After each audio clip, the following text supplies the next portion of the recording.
આજના યુવાનો મનોબળ દ્રઢ કરવા અથવા તો બતાવવા માટે હાથમાં સિગરેટ અથવા તો હાથમાં દારૂનો ગ્લાસ અથવા તો કઈ જે નથી કરવાનું કે મનોબળ દ્રઢ છે અથવા તો અમારામાં કોન્ફિડન્સ છે અને મનોબળ નો કહેવાય અને વાંદર ચાળા કહેવાય. સ્કિલ પાવર કરતા વિલ પાવર છે એની 100 ગણો શ્રેષ્ઠ છે. જય સ્વામિનારાયણ. ફરી આજના આ પોડકાસ્ટમાં આપનું સ્વાગત છે. આજે આપણી જોડે ઉપસ્થિત છે બ્રહ્મપ્રકાશ સ્વામી.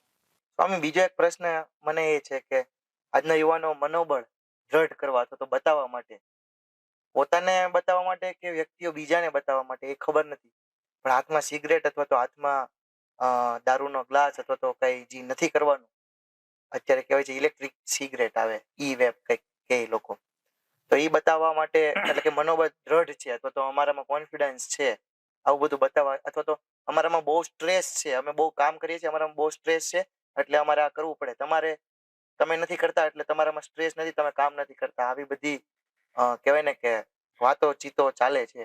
તો આ બાબતે તમે શું કહેશો? આ બધી એમ કહેવાય ને કે વાંદર ચાળા કહેવાય અને મનોબળ નો કહેવાય અને વાંદર ચાળા કહેવાય અને એક પ્રકારની પોતાની મૂર્ખતાનું પ્રદર્શન.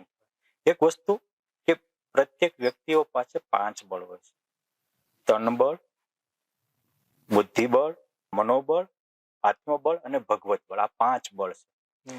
આ એક બળ એક થી ઉત્તરોત્તર ચડિયાતા છે. વાસ્તવિક મનોબળ શું છે એની માટે હું આ થોડુંક ડીપથી સમજાવું છું કે જો ભારતીયો પાસે શરીર બળ ઘણું હતું, તન બળ હતું, પણ બુદ્ધિ બળ નહોતું, અંગ્રેજોએ ભારતીયોને ગુલામ બનાવ્યા. હાથી પાસે શરીર બળ તો બહુ હોય, 100 માણસને એકલો પગી જાય, બુદ્ધિ બળ નથી, માણસ એનો ગુલામ બનાવે. અને અંગ્રેજો પાસે બુદ્ધિ બળ હતું પણ મનોબળ નહોતું.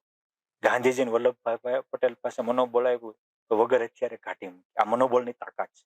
તમે એટલું બુદ્ધિબળ હોય એટલે હું ઘણી વાર કહું કે સ્કિલ પાવર કરતા વિલ પાવર છે એની 100 ગણો શ્રેષ્ઠ છે. શું? સ્કિલ પાવર કરતા.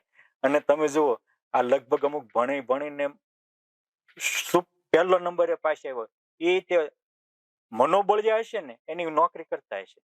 મોટા મોટા બિઝનેસ પતિઓ હોય તો એ તમને એવું લાગે છે કે તમે ભણવામાં 1 નંબર હતા બધા? લગભગ નહીં હોય. આપણે ગોવિંદ કાકા છે ધોળકિયા, તો 6 ચોપડી ભણેલા છે, પણ લગભગ સારા ભણેલા એને જોબ કરે. એટલે આ વિલ પાવરની તાકાત છે. અને આ વિલ પાવર એનું બીજું નામ છે મનોબળ. વિવેકાનંદ સ્વામી પૂછ્યું હતું કે તમે આટલા બધા પ્રતિભા સંપન્ન છો, એનું કારણ શું? તો કે એને એટલું જ કીધું હતું કે સંયમ, બ્રહ્મચર્ય. એ વિદેશની ધરતી ઉપર જઈ અને અંગ્રેજી આવડતું નહોતું તો ભારતીય સંસ્કૃતિનો ડંકો લહેરાઈ આવ્યા. આ જે કોઈ મહાન થયા, ભીષ્મ પિતામહ કે 500 પરમહંસો, ગોપાળાનંદ સ્વામી બોલે ને બ્રહ્માંડ ડોલાવે, એ બધા આવા હતા? આજના ચાપલુસી કરનારા બિસ્ટોલ મનોબળિયા, હારા બિસ્ટોલ હળગતી હોય ને તું ઓલાઈ જાશ કેટલાય આવા જોયા છે. માટે આ મનોબળ નથી. મનોબળ એ છે કે સામે દુઃખના ડુંગર હોય ત્યાં અડીખમ ઉભો રહે અને લાખોને મુશ્કેલીઓમાંથી બહાર કાઢી મૂકે. એ સાચું મનોબળ છે. એ વલ્લભભાઈ પટેલમાં, ગાંધીજીમાં મનોબળ હતું તો આખો ભારત ગુલામીના સકંજામાં હતો, એમાં જ બહાર કાઢી મૂક્યા. એ સાચું મનોબળ છે. એટલે આ મનોબળ કરતા પણ આત્મબળ એક સ્ટેપ ઊંચું છે. એ બે ભીષ્મ પિતામાં આત્મબળ હતું. તો આમે અમુક મનોબળિયા હોય, ઘણા દેશો જીતતા હોય, પણ ભીષ્મ પિતાના આત્મબળ આગળ બધા પાણી ફરતા. કંસ તે મનોબળિયો ઘણો હતો, પણ ભીષ્મ પિતા પાસે ગયો ને ત્યાં પગમાં પડીને પાછો ફર્યો. આ ભીષ્મ પિતા આત્મબળ. હવે એની પાસે આત્મબળ હતું અને સિકંદર પાસે મનોબળ બહુ હતું. એટલે તો 14 વર્ષનો હતો ને એના બાપાએ 2 દેશ જીત્યા હતા, રોવા માંડ્યો. શું કામ? કે તમે જીતી આવશો તો મારે દેશ જીતવા છે, એનું શું કરીશ? આટલો મનોબળ હતો. પણ એક ભારતીય સાધુ પાસે આવ્યો અને કહે છે કોણ છો? ત્યાં કે સૂરજ નહીં, ચાંદા નહીં, નહીં નવલખ તારા, યહી દેશ હમારા. એ કે પણ હું વિશ્વ વિજેતા સિકંદર છું. કે બરોબર છે, તમે માર્ગ દો. ત્યારે એને પ્રશ્ન પૂછ્યો કે આ બધું કરે શું કામ? કે બસ આ બધું હું સુખી થવા કરું છું. કે સુખી થવા શું કરીશ? કે આ બધું જીતીશ, પછી કે શાંતિથી બેસી. કે શાંતિ જોઈતી મારી પાસે બે જાય, હું શાંતિ જ છે. આ તું અત્યારે સૂરજનો તાપ મને આવે છે, આડો આવ્યો છે એટલી મારે શાંતિ થઈ. તું એક બાજુ જાય એટલે શાંતિ થઈ જાય. આ આત્મબળ વાળો. નકર આટલો ક્રૂર માણસ કારણ કે આ જે અમુક જે યુદ્ધો કરવા નીકળે ને બહુ ક્રૂર માઇન્ડ ના હોય. હિટલર જેવા જેના માઇન્ડ હોય. કોઈ કોઈ સતવાદી ન હોય, સતવાદી કોઈ યુદ્ધ કરે નહીં.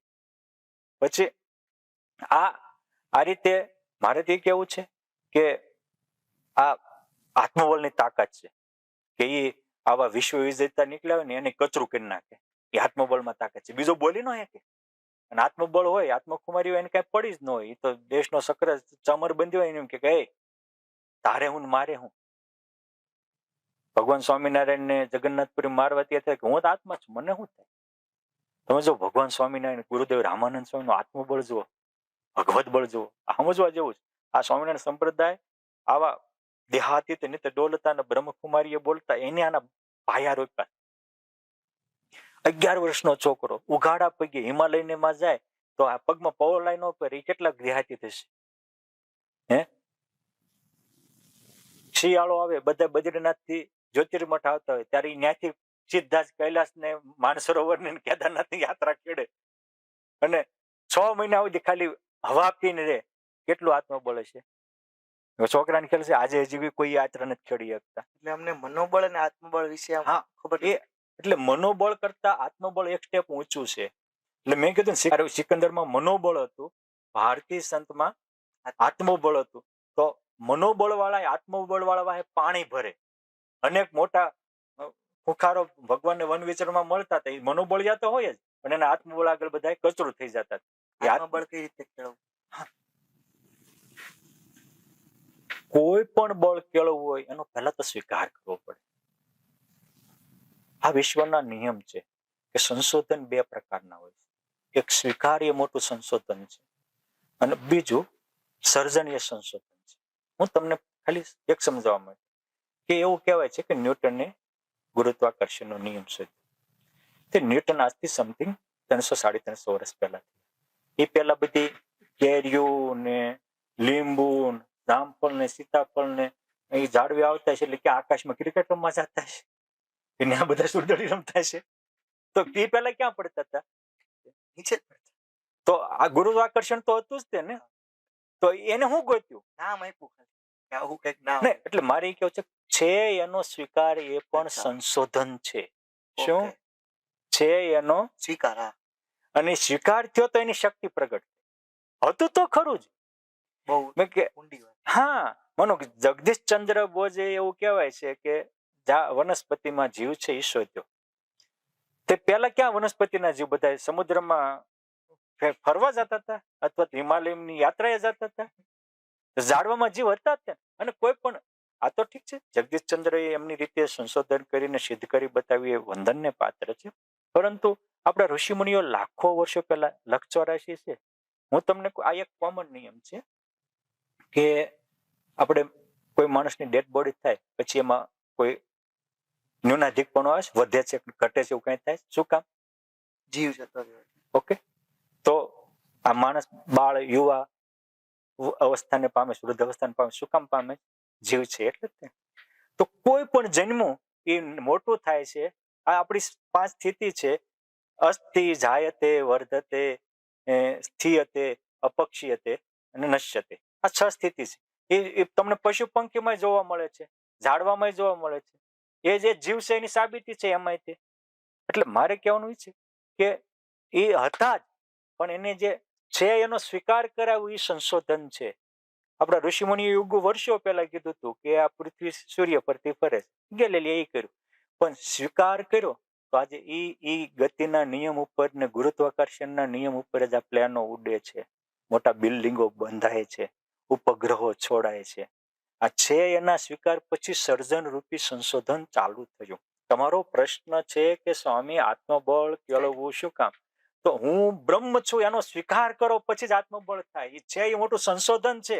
અને વેદોનો મેઇન રસ્તો આ મુખ્ય જે કોઈ ઋષિમુનિઓ જે ત્રિકાળ દ્રષ્ટિ થયા એને આ છે એનો સ્વીકાર જ કર્યો છે કે અહમ બ્રહ્માસ્મિ નિજાત્માનમ બ્રહ્મ રૂપમ અયમ આત્મા બ્રહ્મ વયમ અમૃતસ્ય પુત્ર. આ જે ઋષિમુનિઓનો પોકાર વેદોનો વચન છે નિજાત્માનમ બ્રહ્મ રૂપમ જે શિક્ષાપત્રીમાં મહારાજે ઉજાગર કર્યું એના સ્વીકારથી જ માણસમાં તાકાત આવી. પણ માણસ શું કરે છે કે ઘરનું મૂકીને પરનું લેવા લાવા જંખા મારે છે, એટલે જ ઈ ભટકાય છે, અટકાય છે અને જ્યાં ત્યાં અથડાય છે. હું તમને કહું કે એક તમારું પોતાનું ઘર હોય ને એક તમારી બાજુવાળાનું ઘર હોય. તો તમારું પોતાનું ઘર હોય તો એ તમારી જે ઘરમાં વસ્તુ હોય એ પણ આપણી પોતાની હોય, અને બાજુવાળાનું હોય તો વસ્તુ એની હોય. હવે તમે ઘરની વસ્તુને ગણો નહીં અને બાજુવાળાની ઘરની વસ્તુ જ લે કરો તો તમે જેલમાં જાઓ કે સુખી થાવ? હે? તો આ બોડી છે એ બાજુવાળાની ઘર છે, પરાયું મકાન છે.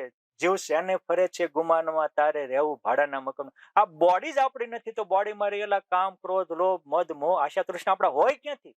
પણ જીવે કેવળ મૂર્ખાઈથી, કેવળ અજ્ઞાનથી બોડીને હું માની લીધું. અને આત્મા એ પોતાનું રહેવાનું ઘર છે, અસલી એનો ઉતારો છે.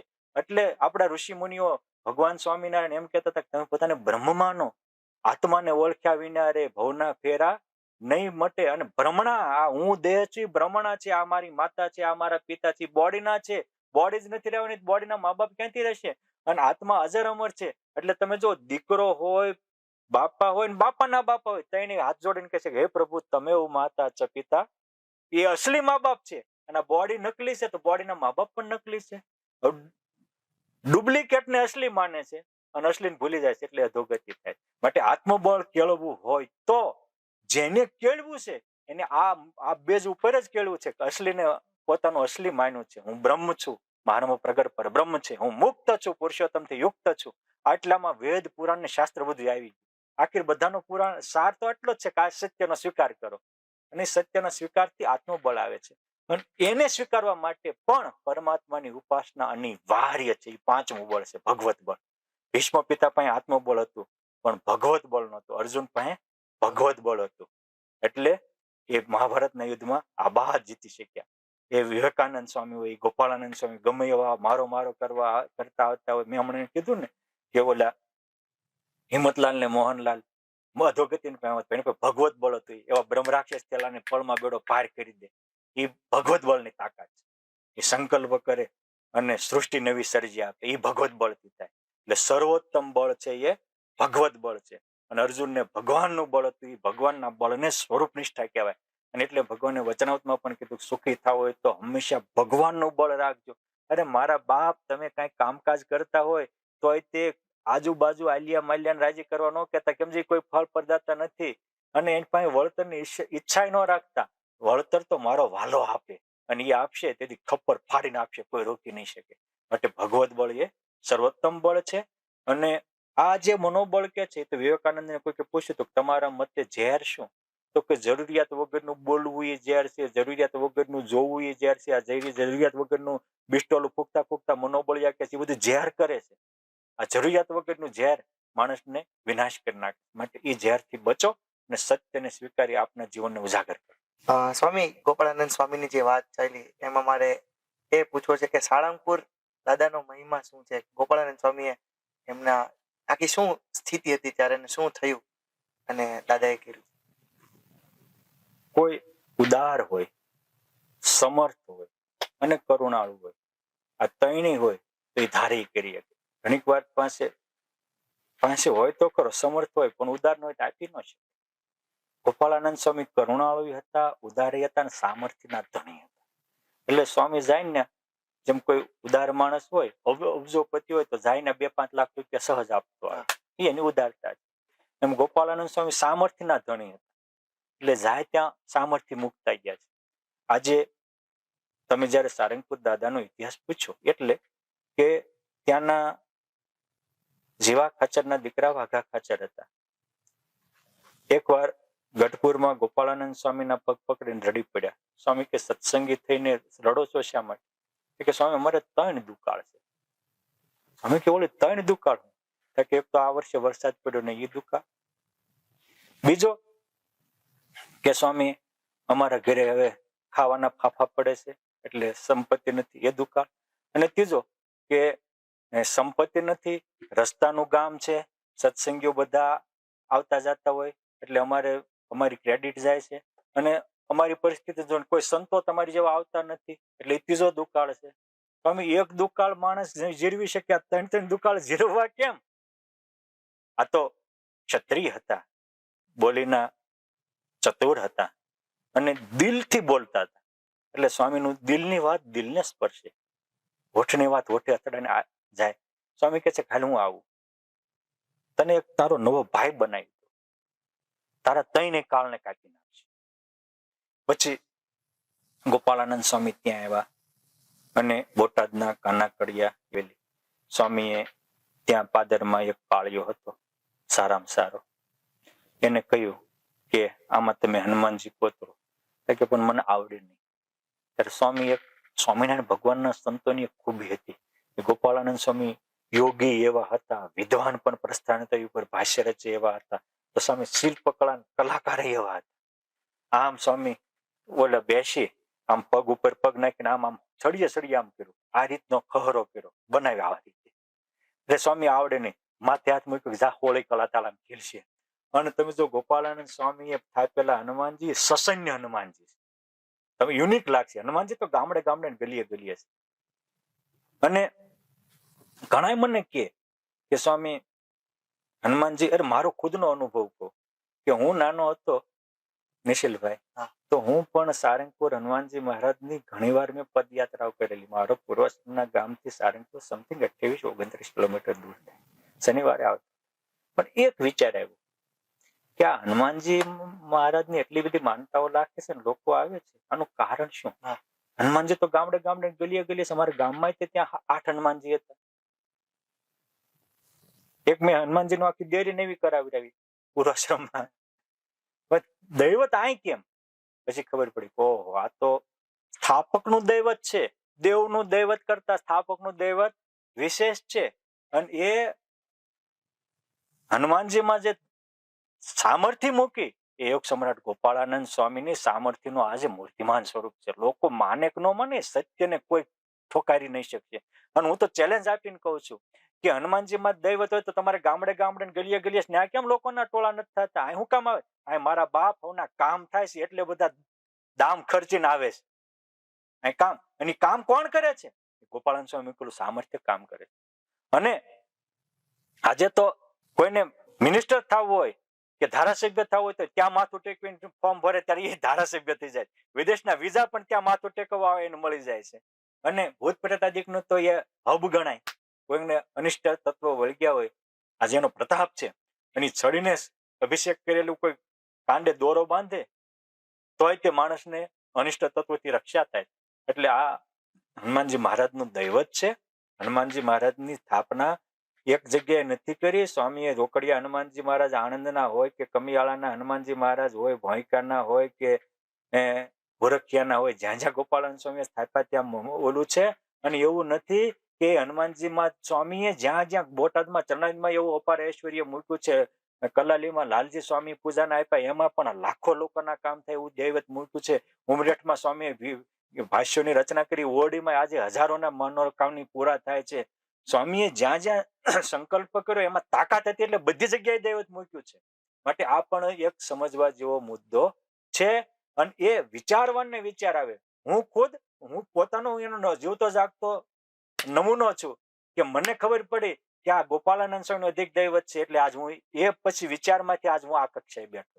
સ્વામી, તમે જેમ વાત કરી કે આપણા મેઇન 4 વેદો છે એમાં રામનું નામ પણ નથી, આમ તો મને ખબર નહોતી આ બધી વાત. તો તમે અવતારોના નામ નથી. વેદોમાં નારાયણનું નામ છે, હજી વિષ્ણુનું નામ છે, શિવ નામ છે. અવતારો 24 અવતારોમાં લગભગ કોઈના નામ નથી. એટલે કૃષ્ણ તાપોની ઉપનિષદ છે, પણ એ તો સતયુગમાં રચાયેલો એટલે આ કૃષ્ણ ભગવાન જ થયા. એ જ નામ આપણે જોડવું હોય તો જોડી શકાય, પણ એ કૃષ્ણ નામ તો છે. એટલે આ 4 વેદોનું જે કઈ મેઇન ટીચિંગ અને ઉપનિષદ વિશે વાત કરો. તો આપણા વેદ એક જ હતો. ભગવાન વેદ વ્યાસજીએ સામવેદ, ઋગ્વેદ, યજુર્વેદ, અથર્વવેદ આ 4 વેદોના વિભાજન કર્યા. એમાં પણ પૂર્વ મીમાંસા, ઉત્તર મીમાંસા એ 2 વિભાગ કર્યા. પૂર્વ મીમાંસા એ આખો કર્મકાંડ ભાગ હતો. એ ભગવાને જયમુનિ વગેરે ઋષિઓને અધ્યયન કરાયું. અને ઉત્તર મીમાંસા જે જ્ઞાનકાંડ હતો, એ ઉત્તર મીમાંસા, એ વેદનો ઉત્તરાર્ધ ભાગ, એ જ એનો સાર એ ઉપનિષદ. એટલે ઉપનિષદનું બીજું નામ છે વેદાંત, એટલે કે વેદોના અંત ભાગમાં આવેલો ઉપદેશ.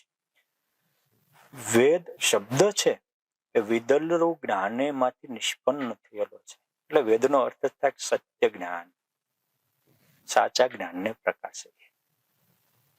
વેદ, ચારે વેદના 4 મહાવાક્ય છે.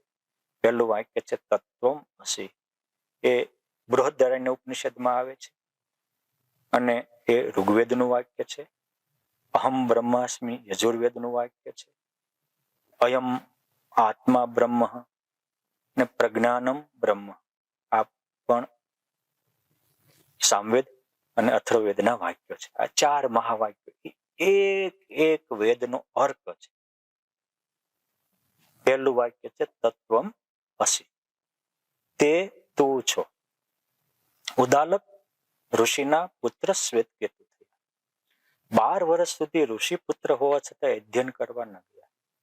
એક દિવસ એના પિતા આવેશમાં આવીને કહે છે કે બેટા, તું ઋષિ પુત્ર થઈ અને આપણા પરંપરા ના ગ્રંથોનું અધ્યયન નહીં કરે, તારી દશા શું થશે? અને આને લાગી આવ્યું. અને કોઈ પણ વ્યક્તિ જ્યારે પોતાની શક્તિને એક જગ્યા ઉપર ફોકસ કરે છે ત્યારે જ ફાવી જાય છે, ત્યારે જ એમાં અલૌકિક ઉર્જા પ્રગટે છે. એવું કહેવાય છે કે સુભાષચંદ્ર બોઝ ને એના બાપાએ કીધું કે 12માં 2-5 વર્ષ કાઢ્યા, તું વિદેશ ભણવા જઈશ તો કમાણી શું કરીને આવી, અને તું મોટી મોટી વાતો કરે પણ ભણવામાં નપાસ થાય તો બીજે ક્યાં જ સફળ થાય? આને લાગી આવ્યું, મારે કરી બતાવવું. ફોકસ કર્યું. 4 વર્ષનું માસ્ટર ભણવાનું હોય એ 9 મહિનામાં પૂરું કર્યું સુભાષચંદ્ર બોઝે. સિવિલ સર્વિસ એક્ઝામ કાઢી. હા હા. અને એ વખતે અંગ્રેજ અધિકારીઓએ કીધું તમે આ રોજ મોં માગો પગાર આપ્યો, એટલે હું તો આઝાદી માટે બન્યો. આવ્યા ત્યારે બંગાળ પ્રાંતના બધા લોકોને સન્માનમાં હામાં, પણ એક જગ્યાએ ફોકસ કર્યો, તાકાત કેટલી આવી. અને તાકાત કરી 12 વર્ષમાં તો 4 વેદો, પૂર્ણી, શ્રુતિ, સ્મૃતિઓ, મનુસ્મૃતિ, પારાશર બધું જ ભણીને આવ્યા. અને એટલું બધું ઉપલબ્ધ પાછું કે તમે એકાગ્ર થઈ જાઓ ને એટલે ઉપલબ્ધ આપવા રહેવા માંડે. એટલે બ્રહ્મચર્ય સાથે. આજે છોકરાઓની મોટી તકલીફ હોય છે કે સ્વામી યાદ નથી રહેતું. શું કામ? એક તો એ વ્યગ્ર છે અને વિષયી છે. એટલે એ વાંચતો હોય તો એ વાંચવાનો નથી હોતો, ક્યાંથી યાદ રહે? એ 20 મિનિટ વાંચે, પાછો મોબાઈલમાં શું આવ્યું શું નહીં એ પાછો મેસેજ જોયા કરે, પાછો વાંચવા માટે પાછો મેસેજ જોયો. એટલે બાપા મોબાઈલને તમે 2 કલાક હળગાવી દો, એમ એક બાજુ મૂકીને વાંચો તો તમને યાદ રહે. આજે મોબાઈલે માણસની અનેક શક્તિઓ વિનાશ કરી નાખી. માટે મોબાઈલ ખરાબ છે એવું નથી, આપણે એનો ખરાબ ઉપયોગ કરીએ છીએ. એનો સદુપયોગ કરો. બિનજરૂરી હોય ત્યારે એક બાજુ મૂકી દો. ક્યારેક મોબાઈલ વગરનું જીવન પણ જીવો. સવારમાં વહેલા ઉઠીને 5 મિનિટ આ તત્વમસીના મંત્રને વિચારો. સીધું મોબાઈલના દર્શનથી જિંદગી ચાલુ ન કરો, જિંદગી ખતમ કરી નાખશે મોબાઈલ. એટલે આટલું ભણીને આવ્યા એટલે એના પિતા કહે છે કે બેટા શું ભણીને? બોલો બાપા, એમ પૂછો હું નથી ભણ્યો, કયો તમે કયો એ બોલી ભણી બતાવું. એના બાપા ચોંકી ગયા કે આ તો મને તે પાછો પાડવા માંડે છે. મનોબળ વધી ગયું. મનોબળ વધી ગયું, ગાંડું મનોબળ. એટલે આ કે છે કે એના પિતા કે છે બેટા એવું બધું જ ભણીને આવ્યો? હા બધું ભણીને. બોલો. તો કે છે એકેન વિજ્ઞાતમ સર્વમ વિજ્ઞાતમ ભવતિ, એકેન જ્ઞાતમ સર્વમ જ્ઞાતમ ભવતિ, એકેન પ્રાપ્તિમ સર્વમ પ્રાપ્તિ ભવતિ, એકેન લબ્ધ્વા સર્વાનંદો ભવતિ, તત્કિમ અસી વદ શ્વેત કેતુ. એક જાણવાથી બધું જણાય જાય, એકને માણવાથી બધું મણાય જાય, એકને પામવાથી બધું પમાઈ જાય, એકનો આનંદ પામવાથી કરોડો બ્રહ્માંડનો આનંદ તારા રૂવાડે રૂવાડે રમતો થઈ જાય. એવું શું છે? બોલ બેટા. શ્વેત કેતુ બોલ. સકડે ચડ્યું. અહીંયા ચોપડા પાનામ ન આવે. એટલે આપણા તમામ ગ્રંથોમાં કીધું છે કે શસ્ત્રાસ્ત્ર પણ સત્પુરુષના મુક્તિ સમજાય છે. નથી સમજાતું એવું નથી, પણ જે સમજવાનો પોઈન્ટ એ નથી સમજાતો, એટલે સત્પુરુષની જરૂર. આ બધું જ ઉપલબ્ધ હતું, સમજવાનું ન સમજાણું. 18 પુરાણ ઉપલબ્ધ, અરે 18,000 શ્લોક ઉપલબ્ધ હતા જ્ઞાનાનંદ ભટ્ટને, પણ બતાવ્યું એ અનુભવી એ બતાવે છે કે બાપા આ નથી ભણ્યો. ત્યારે એના બાપાએ કીધું બેસ સામે. પછી બેસાડ્યો પદ્માસન વાળી અને પછી કીધું બેટા તું જે ભણ્યો ને એમાં જે બ્રહ્મની વાત આવી ને તત તે બ્રહ્મ તત ત્વમ તું અસી છો એ તું જ બ્રહ્મ છો, અક્ષર બ્રહ્મ છો. તારા સત્ય સ્વરૂપને સ્વીકાર. અને શ્વેત કે તું આંખી વીંચીને જે ઊંડો ઉતરો 1 દી 2 દી 5 દી 10 દિવસ બ્રહ્માનુભવ કરીને પાછો આવ્યો અને પછી એને અનેક વસ્તુઓ ઉજાગર કરી. આ એક જ વાક્યને આપણે કહેવાય છે ને કે એક જ ચપ્પુ એક ધારું હાલે ને તો 200 મણ બટાટા કાપી નાખે અને 200 ચપ્પા હોય પણ હાંકો ને તો 2 ન કાપે. એમ આને મનન કહેવાય. શું કહેવાય? મનન. એટલે ઉપનિષદમાં ત્યાં લખ્યું છે આત્મા વારે દ્રષ્ટવ્યો શ્રોતવ્યો મંતવ્યો નિધિધ્યાસિતવ્ય છે. જો તમારા આત્માના દર્શન કરવા હોય દ્રષ્ટવ્યો આત્મા તો હું એને શ્રવણ કર્યા પછી એનું મનન કરો, એનું નિધિધ્યાસન કરો, પછી એનો સાક્ષાત્કાર. આપણે જમતા હોઈએ તો કુકિંગ, ઇટિંગ, ડાયજેસ્ટિંગ અને ફિલિંગ આ 4 સ્ટેપ હોય. સીધી બાબત છે ને. પેલા રાંધો, જમો, પચાવો, શક્તિ પ્રાપ્ત કરો. સેમ સદગુરુમાં છે. એ સ્થૂળ દેહ માટે, અસૂક્ષ્મ દેહ માટે. કે કુકિંગ એટલે આપણે અત્યારે કુકિંગ કર્યું છે, આપણે પોડકાસ્ટ કર્યું છે ને આ કુકિંગ થાય છે, રંધાય છે. રંધાય પછી એને જમો અર્થાત આમાં શું આવ્યું ને વાગોળો. પછી કામનું રાખો, નકામું કાઢી નાખો, એને ડાયજેસ્ટિંગ કહેવાય. આપણે માણસ જમે છે, જમ્યા પછી રાખે છે કેટલું? પ્રત્યેક વ્યક્તિ ડેઈલીનું મિનિમમ 4 થી 5 કિલો વજન શરીરમાં નાખતો હોય, 3 થી 3.5 લીટર પાણી પીતો હોય અને 1.5 કિલો જેટલું અનાજ, શાક, દાળ વગેરે ખાતો હોય. આ મિનિમમ ખોરાક હોય.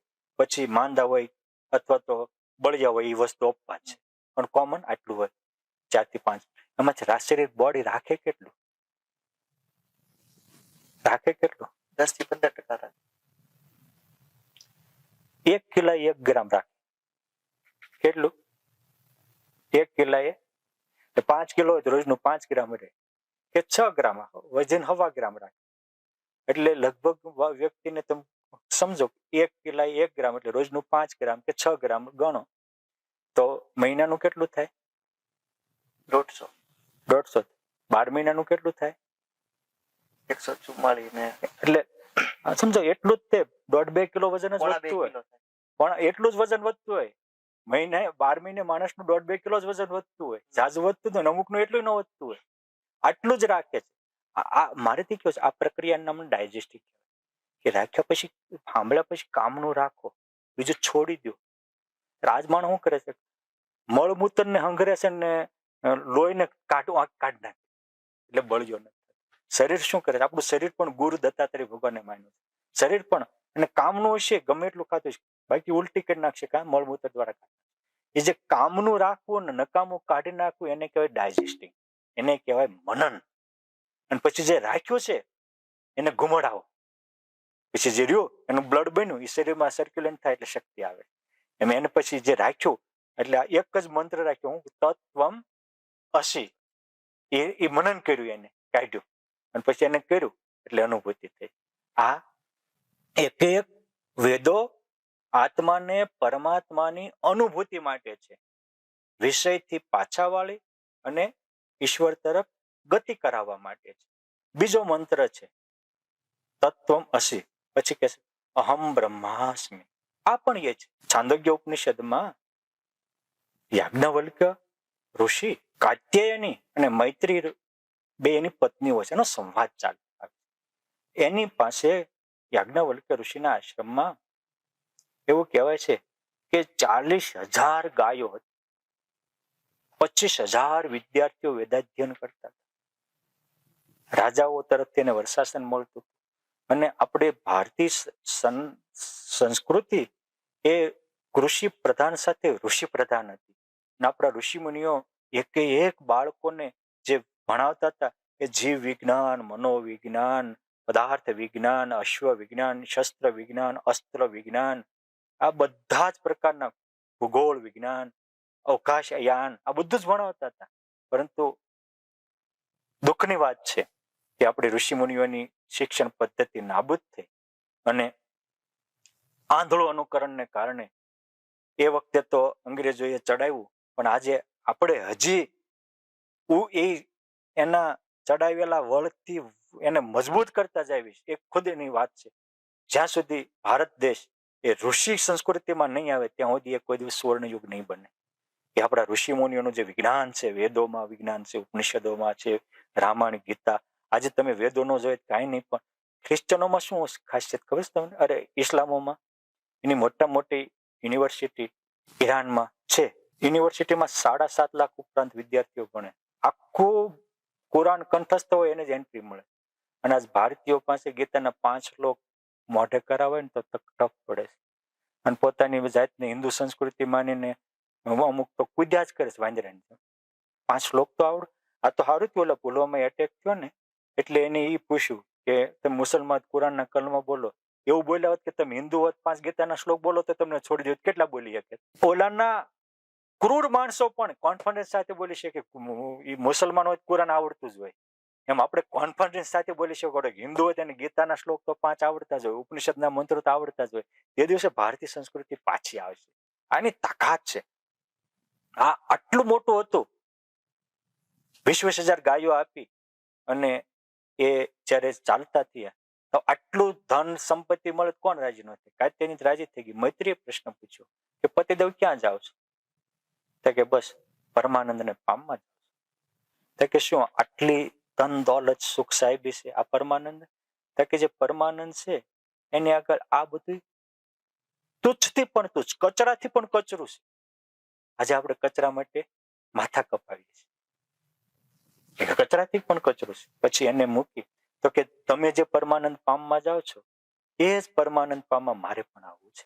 પછી ત્યાં સંવાદ આવે છે કે સાંભળો શું? તો કે પતિ ન ભવતી પતિસ્તુ આત્મકામાય પતિ ભવતી. એ કે છે પત્ની હોય એનો પતિ છે, પતિ રિયાલિટી છે જ નહીં. તો ઈ પત્નીને પતિ થકી સુખ મળે છે એટલે એ પતિને પતિ માને. બાકી પતિ થકી દુઃખ મળવા મળશે તો હાલતા ડિવોર્સ થાય છે. આજ વધતા જ જશે ને. એમ પુત્રો ન ભવતી પુત્ર આત્મકામાય પુત્રો ભવતી. પુત્ર નથી. પુત્ર બાપને સુખ આપે છે તો બાપ દીકરાને સુખ આપે છે ત્યાં સુધી રહેશે, બાકી બાપ દીકરાના સંબંધ પણ વિચ્છેદ થઈ જાય છે. એટલે આખું મોટું લિસ્ટ આવે છે. પછી છેલ્લે આવે છે કે નિત્યો નિત્યાનામ ચેતનશ્ચેતનાનામ એકો બહુનામ યો વિદધાતિ કામાન. જે નિત્યોમાં નિત્ય છે, ચેતનોમાં પણ પરમ ચેતન છે, એને જે વ્યક્તિ વિદધાતિ કામાન બીજા બધી જ કામનાઓ છોડી એમાં અનુભવ કરે છે ત્યારે પાપ પુણ્ય વિધાય પરમ પ્રાપ્તિ શાશ્વતમ સુખમ માપનોતી. શાશ્વત સુખને પામે છે. આ અને એ ક્યારે બને? તો કે અહમ બ્રહ્માસ્મિ, હું જ બ્રહ્મ છું. અને વૃત્તિઓ વાળીને એ કહેશે કે બાહ્ય વળગણ જ્યારે છૂટશે ત્યારે જ અંતરનો ખજાનો ખોલશે. અને એ અહમ બ્રહ્માસ્મિના મંત્રથી એને આ ઉજાગર કર્યું છે.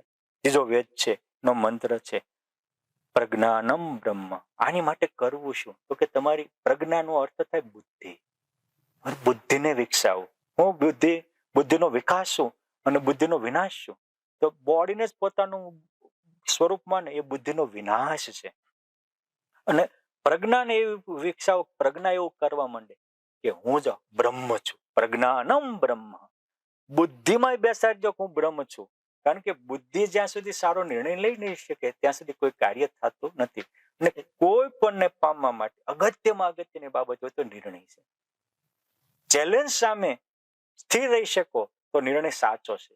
જેમ કે પ્રહલાદજીને એના પિતાએ ત્રિલોકનું રાજ્યને મોટા લખલૂટ ખજાના આપ્યા અને એટલું કન્ડિશન એટલું હતું તું પરમાત્માને મૂકી દે. કે ત્રિલોકનું રાજ ને કરોડો બ્રહ્માંડનું રાજ્ય હોય તો એ મારે ન ખબર, પરમાત્મા જ ખપે. તો ચેલેન્જ સામે આપણે તો થોડુંક મળે ત્યાં ચલી જઈએ છીએ, મળે પણ મન ના ચડે ત્યારે એ બુદ્ધિ પ્રજ્ઞાને પામે છે. એટલે ભગવાન સ્વામિનારાયણે 50મા વચનામૃતમાં કીધું કે જે કલ્યાણને અર્થે જતન કરે એ કુશાગ્ર બુદ્ધિ વાળો છે. એ સિવાય 4 વેદ ઉપનિષદ ભણેલો હોય કે દુનિયાનો રાજા કરતો હોય તો એ મુશાગ્ર બુદ્ધિ એટલે જાડી બુદ્ધિ વાળો. પ્રજ્ઞાનમ બ્રહ્મ.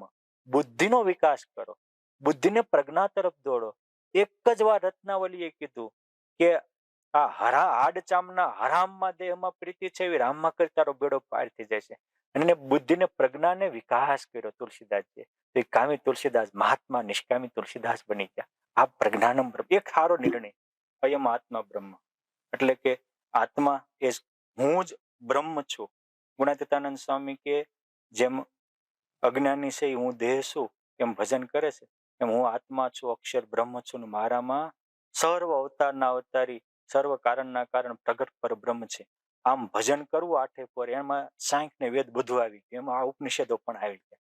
એટલે આ ચારે વાક્યોને આપણે આપણા વેદોના મહાવાક્યને જીવનમાં ઉજાગર કરી અને શ્રવણ પછી મનન નિધિધ્યાસ અને સાક્ષાત્કાર કરી જિંદગીને સફળ બનાવી. ખૂબ ખૂબ આભાર સ્વામી. આ આ કહેવાય ને કે આ પોડકાસ્ટ ખૂબ જ મહત્વનો અને લગભગ ક્યારેય મેં નથી આવો અનુભવ પણ નહોતો કર્યો અને આશા પણ નહોતી રાખી. અહીં આવવા બદલ તેમજ અમને તમારો અતિ કિંમતી સમય આપવા બદલ તેમજ અમારા ઉપર આશીર્વાદ આપવા બદલ તમારા ચરણોમાં ખૂબ ખૂબ વંદન કરીને આ પોડકાસ્ટ પૂર્ણાવતી કરું છું.